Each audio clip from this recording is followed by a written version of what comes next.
I'm reading today from 1 Kings 17, and it is a reminder of a story that comes out of the time of Elijah, the Tishbite from Tishbe in Gilead.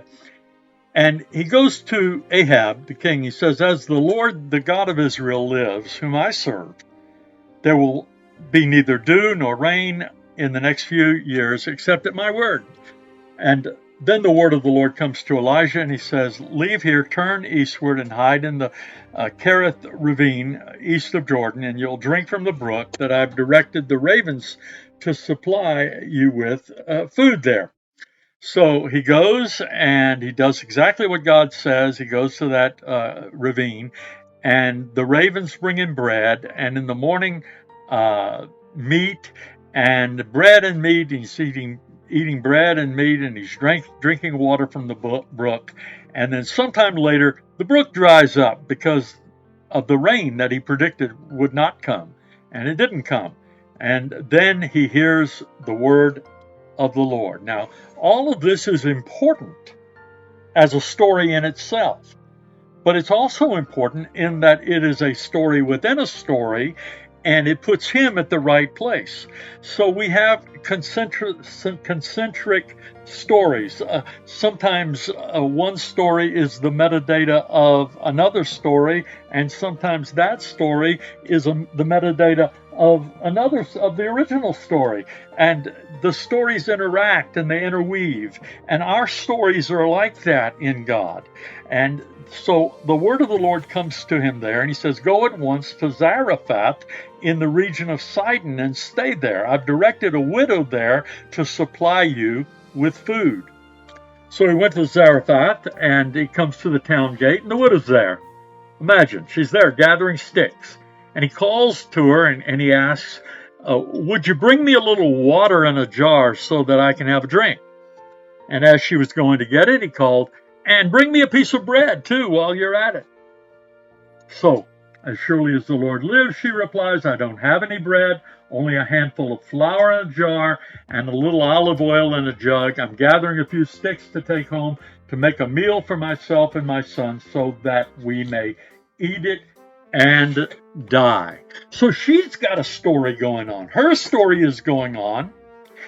Now, Elijah's story interweaves and intersects with her story, just as Elijah's story and Ahab's story and the story of all the nation, the story of the drought, intersects. You see, one of the things that's happening is this widow is suffering from the prophetic reality that Elijah has pointed to, and now she's planning to die because there's no food.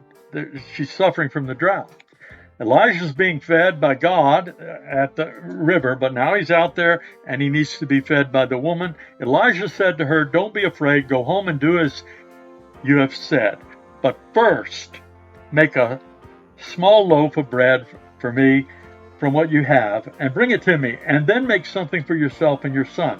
For this is what the Lord, the God of Israel, said, the jar of flour will not be used up, and the jug of oil will not run dry until the day that the Lord sends rain on the land." So God is preparing to be merciful to this woman who Elijah is calling upon to be merciful to him, to be a part of God's story.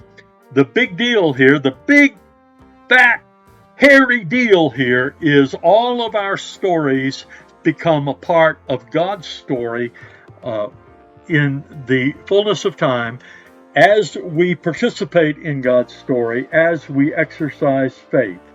Now, we're part of God's story no matter what happens, but as we exercise our faith and intention to be a part of God's story, it works for good to those that love God and are called to according to his purpose, according to Romans 8. She went away did as Elijah told her. So there was food every day for Elijah and for the woman and her family, for the jar of flour was not used up, and the jug of oil did not run dry, in keeping with the word of the Lord spoken by Elijah. Sometime later, the son of the woman who owned the house became ill. He grew worse and worse and finally stopped breathing. She said to Elijah, "What do you have against me, man of God? Did you come to remind me of my sin and kill my son?" "Give me your son," Elijah replied. He took him from her arms, carried him to the upper room where he was staying, and laid him on his bed. Then he cried out, "Lord my God, have you brought tragedy even on this widow I'm staying with you by causing her son to die?"